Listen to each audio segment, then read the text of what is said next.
ശബരിമല തീർത്ഥാടക പമ്പയിൽ വൈദ്യുതാഘാതമേറ്റ് മരിച്ച സംഭവത്തിൽ ദേവസ്വം ബോർഡ് അനാസ്ഥയ്ക്കെതിരെ Hindu Aikyavedi Pathanamthitta Devaswom board deputy commissioner ഓഫീസിന് മുന്നിൽ ധർണ നടത്തുന്നു. തത്സമയത്തിലേക്ക്.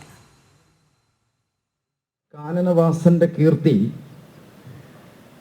ലോകത്ത് അറിയപ്പെടാൻ വേണ്ടിയിട്ടും ഒരു അന്താരാഷ്ട്ര തീർത്ഥാടന കേന്ദ്രം എന്ന നിലവാരത്തിലേക്ക് ഇതിനെ മാറ്റിയെടുക്കുന്നതിനും ഒക്കെ രാഷ്ട്രപതി കൂടി ആ ദർശനത്തിന് എത്തുന്നു എന്ന് അറിഞ്ഞിട്ട് അവിടെ ഒരുക്കിയിരിക്കുന്ന സുരക്ഷ എത്ര അപകടകരമാണ് എന്ന് നമ്മുടെ പോലീസ് ഉദ്യോഗസ്ഥന്മാരും നമ്മുടെ തിരുവിതാംകൂർ ദേവസ്വം ബോർഡും ഒരു വലിയ പുനരാലോചന അതിനകത്ത് നടത്തണം എന്നതാണ് തുടക്കത്തിൽ സൂചിപ്പിക്കാനുള്ളത്.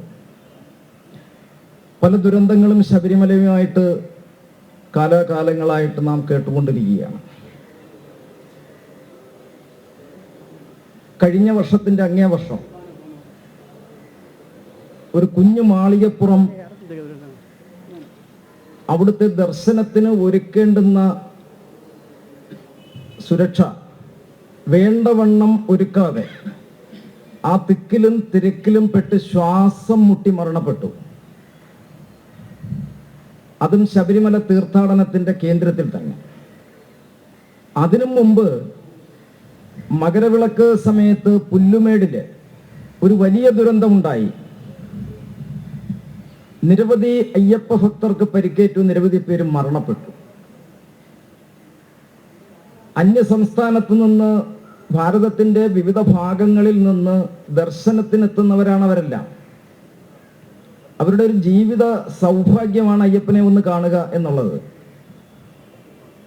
അങ്ങനെ അവര് ഈ ക്ഷേത്രത്തിലേക്ക് ദർശനത്തിന് വരുമ്പോ അവര് നൽകുന്ന കാണിക്ക പണം ഉപയോഗിച്ച് ജീവിക്കുന്ന ഒരു ജനത ഈ കേരളത്തിലെ ദേവസ്വം ബോർഡിന്റെ കീഴിൽ ഉദ്യോഗസ്ഥന്മാരായിട്ടുണ്ട്. അത് നിസ്സാരങ്ങളല്ല. കേരള ഗവൺമെന്റിന്റെ വിവിധ വകുപ്പുകള് സാമ്പത്തികമായിട്ട് സ്വാശ്രയത്വത്തോടു കൂടി ജീവിക്കുന്നത് ഈ കാനനവാസനായിട്ടുള്ള അയ്യപ്പന്റെ ക്ഷേത്രം എന്ന് പറയുന്ന ഈ ശബരിമല, അവിടുത്തെ ഒരു വർഷത്തെ തീർത്ഥാടന കാലത്തെ വരുമാനം കൊണ്ട് മാത്രമാണ്. അങ്ങനെ വരുമാനം ഉപയോഗിച്ച് ജീവിക്കുന്ന ഉദ്യോഗസ്ഥന്മാരും ദേവസ്വം ബോർഡും ആ വരുമാനം എന്ന് പറയുന്നത് ഭക്തൻ നൽകുന്ന നികുതി പണമാണ് എന്ന് ചിന്തിക്കുവാനുള്ള ഒരു സാമാന്യ ബോധം പോലും ഇവർക്ക് നഷ്ടപ്പെട്ടിട്ടുണ്ട്.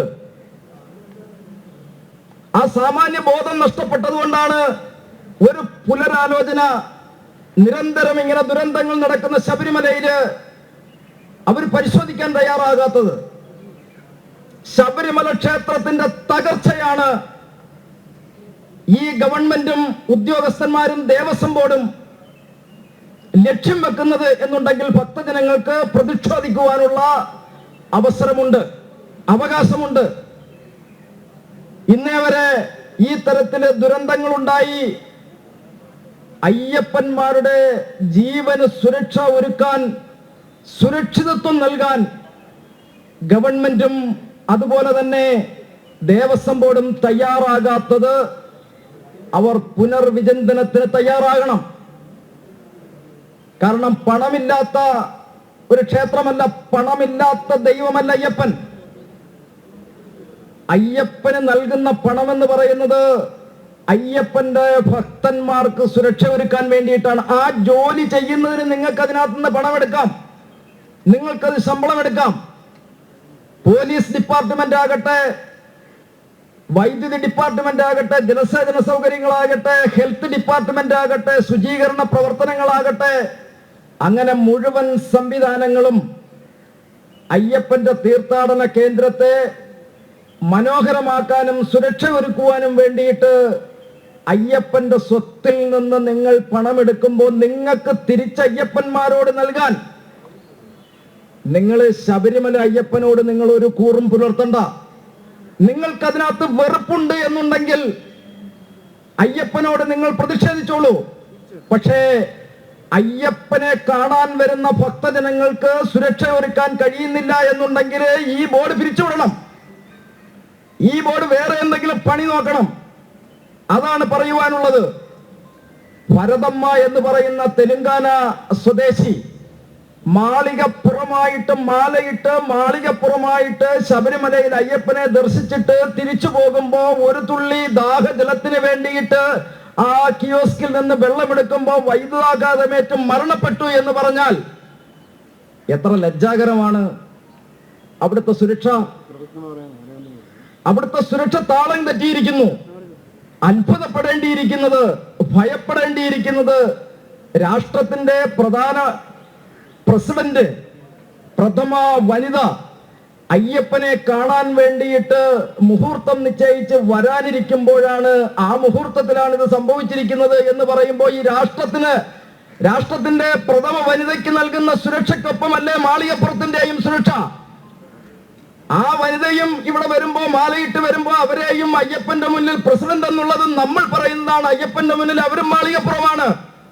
എല്ലാ പൗരന്മാർക്കും തുല്യമായിട്ടുള്ള സുരക്ഷ ഒരുക്കേണ്ടുന്ന ആ ശബരിമല സന്നിധാനത്ത് ഈ തരത്തിൽ കെടുകാര്യസ്ഥത ഉണ്ട് എന്നുണ്ടെങ്കിൽ അത് അന്വേഷണത്തിന് വിധേയമായിട്ട് അവിടെ കുറ്റം വരുത്തിയിട്ടുള്ള ആളുകളെ അവിടുത്തെ തൊഴിൽ നിന്ന് മാറ്റി നിർത്തണം.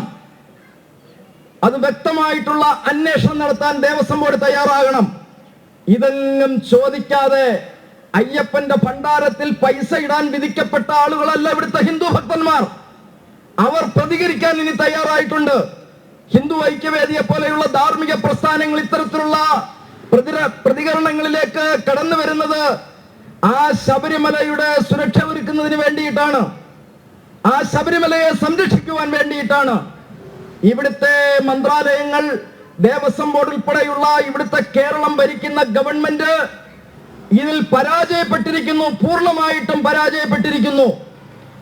ഇങ്ങേയറ്റം ആ ഭരതമ്മയുടെ മരണം കേട്ടിട്ട് ദേവസ്വം ബോർഡ് പ്രസിഡന്റ് ആകട്ടെ, ഇവിടുത്തെ ഡെപ്യൂട്ടി കമ്മീഷണറായിട്ട് ഇരിക്കുന്ന വ്യക്തിയാകട്ടെ, ഒരു പത്രക്കുറിപ്പ്, ഒരു അനുശോചനം എങ്കിലും രേഖപ്പെടുത്തുവാൻ തയ്യാറായോ? നിങ്ങൾക്ക് അതിന് എത്ര രൂപയാണ് ചെലവാകുന്നത്? അയ്യപ്പന്റെ നാമധേയത്തിൽ ഒരു അനുശോചനമെങ്കിലും രേഖപ്പെടുത്തുവാൻ നാവ് പൊങ്ങാത്ത നിങ്ങൾ, അയ്യപ്പന്റെ ഭണ്ഡാരത്തിലെ പൈസ എടുത്ത് തിന്നുന്ന നിങ്ങൾ, അല്പം മര്യാദയെങ്കിലും കാണിക്കണം. അതാണ് ഞങ്ങൾക്ക് പറയുവാനുള്ളത്. അവിടെ ഇൻഷുറൻസ് മേഖലയുടെ പരിധി ഹിന്ദു ഐക്യവേദി അന്ന് തൊട്ടേ പ്രഖ്യാപിച്ചിട്ടുണ്ട്. കാലാകാലങ്ങളായിട്ട് പരമ്പരാഗതമായിട്ട് വന്ന ആചാരങ്ങളിലൊക്കെ ഒന്ന് മാറ്റം വരുത്തണം. സാമൂഹ്യ ജീവിതത്തിലെ മാലയിട്ട് കഴിഞ്ഞാൽ മാലയിടുന്ന അയ്യപ്പന്, മാലയിടുന്ന മാളികപ്പുറത്തിന് ആ ശബരിമല തീർത്ഥാടനം കഴിഞ്ഞു വരുന്നത് വരെ അവർക്ക് സുരക്ഷ പദ്ധതിയിലേക്ക് ഉൾപ്പെടുത്തണം. എന്തേ അതിന് നിങ്ങൾ തയ്യാറാകാത്തത്? പുല്ലുമേട് ദുരന്തമുണ്ടായപ്പോ നിങ്ങൾ എത്ര രൂപയാണ് ഇൻഷുറൻസ് വകയായിട്ട് മരണപ്പെട്ട അയ്യപ്പന്മാരുടെ കുടുംബങ്ങൾക്ക് നൽകിയത്? ഒന്ന് പുറത്ത് പറയൂ.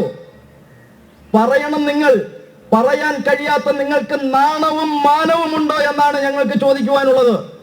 നാണവും മാനവും ഇല്ലാതെ അയ്യപ്പന്റെ പേരില് നാമജപം കൊണ്ട് ഈ ലോകത്തെ ശാന്തിയും സമാധാനവും സൗഹൃദവും സമത്വവും പ്രദാനം ചെയ്യുന്ന